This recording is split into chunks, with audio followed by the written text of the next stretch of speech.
آج کی اس ویڈیو میں ہم جانیں گے کہ مومن کون ہے اور مومن کی اصل پہچان کیا ہے۔ اعوذ باللہ من الشیطان الرجیم، بسم اللہ الرحمن الرحیم۔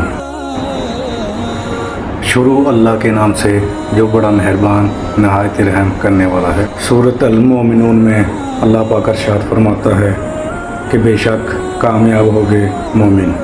مومن ایک ایسا چراغ ہے جو اندھیروں میں روشنی کرتا ہے۔ مومن وہ ہے جو سچائی کے راستے میں ڈٹ جائے اور باطل کے خلاف ڈٹ کر کھڑا ہو جائے اور اللہ پر کامل بھروسہ رکھے۔ مولا علی علیہ السلام نے فرمایا، مومن وہ ہے جس کی زبان سے سب محفوظ ہوں، جس کا دل نرمی اور محبت سے بھرا ہو۔ مومن کی پہچان عبادت میں خلوص، یعنی کہ نماز، روزہ، زکوٰۃ اور صدقہ جو بھی کرتا ہے وہ اللہ کی رضا کے لیے کرتا ہے، اور معاملات میں سچائی، یعنی کہ ہم کسی کے ساتھ کوئی بھی لین دین کریں اس کو دھوکہ نہ دیں، اس کے ساتھ سچ بولیں۔